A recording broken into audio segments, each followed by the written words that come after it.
भारती। आइए सुने कार्यक्रम हवा महल।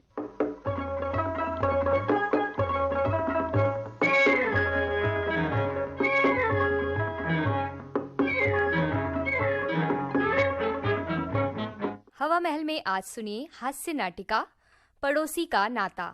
लेखक हैं दिलीप सिंह और निर्देशन कुमुद नागर का है।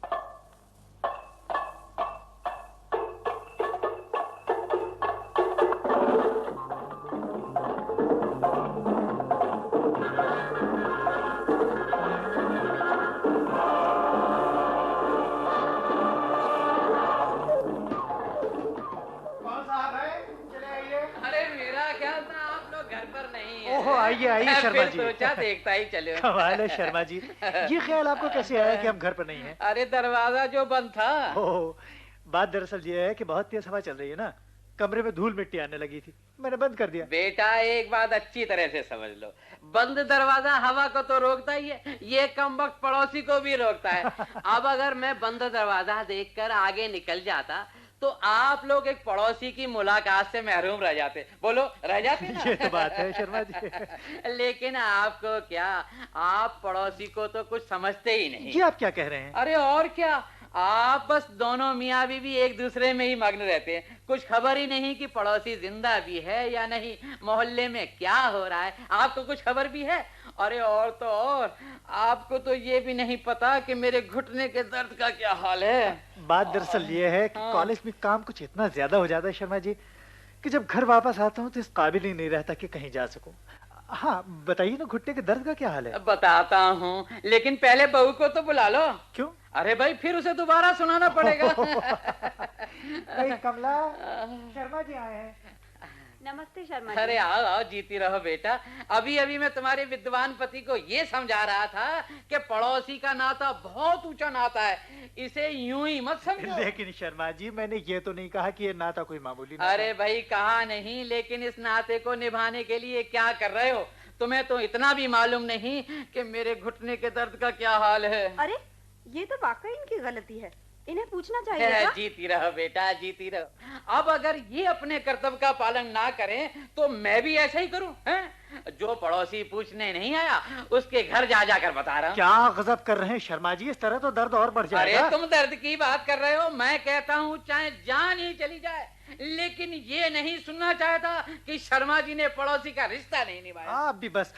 खैर आपने अपना घुटना डॉक्टर को दिखाया था कि नहीं? लोगों के जोर देने पर गया था एक डॉक्टर के पास। क्या कहा उसने? अजी कहता क्या, पहले तो 10 रुपए घुटना देखने की फीस ही ले ली उसने। अब शर्मा जी आप समझिए ना, महंगाई का जमाना है, डॉक्टर को भी तो आखिर जिंदा रहना है। अजी उसने फिर एक और लुटेरे के बहास भेज दिया, कहने लगा कि एक्सरे करवाओ। उसने और 10 का नोट रखवा लिया।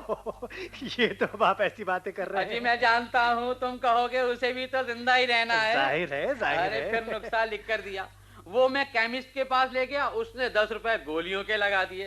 वो बेचारा भी क्या करे, उसे भी तो जिंदा रहना है। अच्छा तो शर्मा जी आपको गोलियों से कुछ फायदा भी हुआ? फायदा? बेटी मैंने वो गोलियां खाई ही नहीं। मगर क्यों? अरे भाई आखिर मुझे भी तो जिंदा रहना है।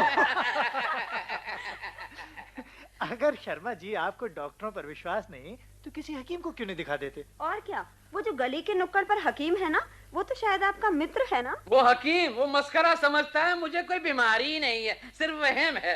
अच्छा हाँ अरे बेटी एक दिन मैं गया था उसके यहाँ भी, कहने लगा शर्मा जो बीमारी हो तुम्हें आज कह दो, सबका इलाज कर दूंगा। फिर क्या, मैं सच सच बताने लगा कि सर में चक्कर आते हैं, आंखों के आगे अंधेरा अंधेरा सा रहता है, कानों में साए साए की आवाज आती है। सीरियस? भूख अच्छी तरह नहीं लगती, दिल धक धक धक धक धक धक धक करता है, हाथ कभी कभी कांपने लगते हैं, घुटने में दर्द रहता है। अभी मैं यहीं तक पहुंचा था कि उसने मुझे रोक लिया और जानती हो क्या कहने लगा? क्या कहा? कहने लगा शर्मा मेरे दवाखाने की तमाम दवाइयां बाल्टी में डालकर पी जाओ, आराम आ जाएगा। अब तुम ही बताओ ऐसे हकीम के पास कौन जाए इलाज करवाने के लिए? अच्छा शर्मा जी कोई मोहल्ले की खबर सुनाइए, हम लोगों को तो काम काज से ही फुर्सत नहीं मिलती, कुछ पता ही नहीं चलता। अरे तो बेटा क्या हुआ, मैं किस काम के लिए हूँ? पूछो क्या पूछती हो, हैं? कोई मोहल्ले में मंगनी शादी हुई इन दिनों? अरे क्या तुम्हें नहीं पता, गुप्ता जी की लड़की की मंगनी हो गई। अच्छा। हाँ। बड़ी अच्छी लड़की है ना शर्मा जी? अरे क्या कहती हो, वो लड़की तो अपने होने वाले पति को लखपति बना सकती है, वो कैसे? लेकिन एक शर्त है। वो क्या? वो ये कि पति को पहले करोड़पति होना चाहिए। अच्छा भाई प्रोफेसर साहब, अब आप ये बताइए कि फारसी तो पढ़े हुए है ना? जी हाँ, बीए में फारसी मेरा एक सब्जेक्ट था। अच्छा तो ये बताइए कि गुफ्तो शुनील का क्या मतलब है? मुझे ये शब्द बड़ा अच्छा लगता है। गुफ्तो शुनील कहना और सुनना, यानी यानी यानी बातचीत करना। और हुर्दोनोश का? अब इसका मतलब है खाना पीना। इसका मतलब ये हुआ कि ये शब्द गुफ्तो शुनील से भी अच्छा है। जाहिर है शर्मा जी, जाहिर है कि खाने पीने से अच्छी बात और क्या हो सकती अगर है। ये बात है तो आपको अब तक ये ख्याल क्यों नहीं आया कि शर्मा जी को चाय पानी को पूछना चाहिए था? आप सिर्फ गुफ्तो शुनील ही करते रहे। अरे खुर्दोनोश की तो बात भी नहीं कर रहे हैं। आप तो खुद लोगों को बातों में ऐसा लगाते हैं कि खाने पीने का ख्याल ही नहीं आता। मैं अभी चाय। अरे जीती रहो बेटा, जीती रहो। अच्छा बेटी जाओ, लेकिन देखो इतना ख्याल रखना कि चाय सिर्फ पीने के काम आती है और हम लोग बात खाने पीने की कर रहे थे। ये कौन आ गया हिस्सा बांटने वाला? मैं देखती हूँ। आओ पप्पू। दीदी, क्या मेरे पिताजी आपके यहाँ हैं? हाँ हाँ अंदर हैं। पिताजी घर चलिए, आपको माँ बुला रही है। क्यों भाई, क्या हुआ? घर में जीजाजी आए हैं। ओफो, अरे तो फिर मेरे वहाँ जाने की क्या जरूरत है? जीजा जी को इधर ले आओ। हाँ बेटे जाओ, उनको यहीं बुला लो। लेकिन माँ कहती है आप घर आइए। अरे तो माँ को भी साथ ले आओ ना, ये भी तो घर है। क्यों प्रोफेसर साहब? जी हाँ, ये भी तो आप ही का घर है। लेकिन माँ कहती अरे दौड़ जाते हैं, माँ कहती है। माँ को क्या पता कि पड़ोसी का नाता क्या होता है? जीजा जी आए। अरे तो जीजा जी आए हैं तो क्या हुआ? वो कोई सिर्फ अकेले मेरी जवाई थोड़ी है, सारे मोहल्ले के जवाई हैं। जिस घर में चाहे जा सकते हैं। आजकल तो लोगों का खून सफेद हो गया है। अरे भाई प्रोफेसर साहब, जी साहब, हमारे जमाने में एक घर का जमाई सारे गांव का जमाई समझा जाता था। क्या बात है। अरे प्रोफेसर साहब, पूछना अपनी आंटी से। कई बार ससुराल गया तो अपने ससुर के घर ही नहीं पहुंच पाया, रास्ते में ही गांव वाले दबोच कर बैठ गए। कई दिन उनके घरों में ही पड़ा रहता था। जी, ये बच्चा है, इसको क्या पता। जाओ बेटा पप्पू, अपने जीजा जी को और अपनी माँ को यहीं बुला लो। असल में आजकल पड़ोसी के नाते को कोई नाता ही नहीं समझता। क्या बात कर रहे हैं शर्मा जी, क्यों नहीं समझता? अब देखिए हम समझते हैं।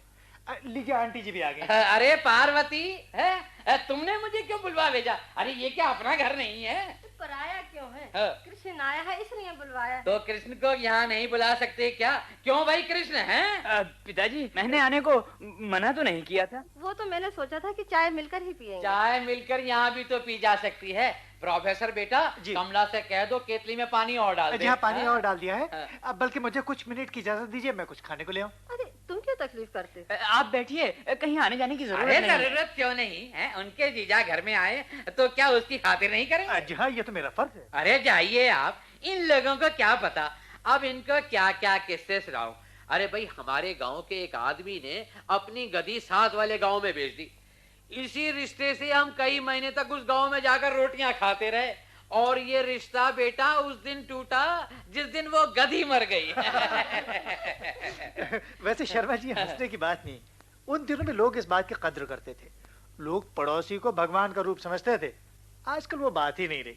माँ, मुझे पानी पीना है। अरे भाई, माँ से कहने की क्या जरूरत है, हैं? फ्रिज खोलो और पी लो। तुम लोग इसे अपना घर ही नहीं समझते। हाँ पप्पू, पियो पियो। पिताजी, मैं कहाँ बैठूं? अरे कुर्सी पर, और कहाँ मेरे सिर पे बैठेगा? मैं पानी पीने गया तो मेरी कुर्सी पे कमला दीदी बैठ गई। अरे मुझे तो ख्याल ही नहीं रहा। ये लो मैं उठ जाती हूँ। अरे तुम क्यों उठती हो?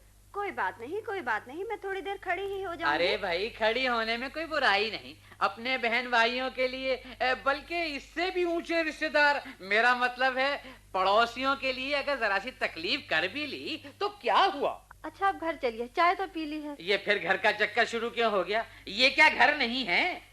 कृष्ण आपसे एक प्राइवेट बात करना चाहता है। बस इतनी सी बात? अरे प्रोफेसर बेटा, तुम्हारा जीजा मुझसे और अपनी सास से प्राइवेट बात करना चाहता है। आप जरा बाहर हो जाइए। जी हाँ? बाहर? एक ही तो कमरा है। कोई बात नहीं, कोई बात नहीं। आइए जी, हम लोग बाहर गली में ही खड़े हो जाते हैं। मैंने कहा सुनते हो? ये मकान हमारा ही है ना? सच पूछो तो यकीन नहीं आता। तो क्या ये लोग रात को हमें सोने देंगे इस मकान में? क्यों? सोने क्यों नहीं देंगे? तुम्हें विश्वास है कि ये मकान हमारा है? नहीं। तो फिर क्यों सोने देंगे? इसलिए कि हमारा उनका एक बहुत ही गहरा नाता है, पड़ोसी का नाता। अरे भाई प्रोफेसर हैं? अरे हमारी बातें तो खत्म हो गई बेटा। जी शर्मा जी। अरे बेटा अब तुम्हें क्या बताएं, ये जो तुम्हारा जीजा है ना, अब ये 3-4 दिन यहीं रहेगा। तुम जानो हमारे घर में तो जगह है नहीं, तुम्हारे यहाँ ही टिक जाएगा है। अरे बेटा लेकिन सुनो, हमारे पास कौन सी लंबी चौड़ी जगह है? अब निभाओ ना, यही तो है पड़ोसी को नाता। अरे जियो बेटा प्रोफेसर जियो, क्या निभाया है तुमने पड़ोसी का नाता। जी हाँ, पड़ोसी का।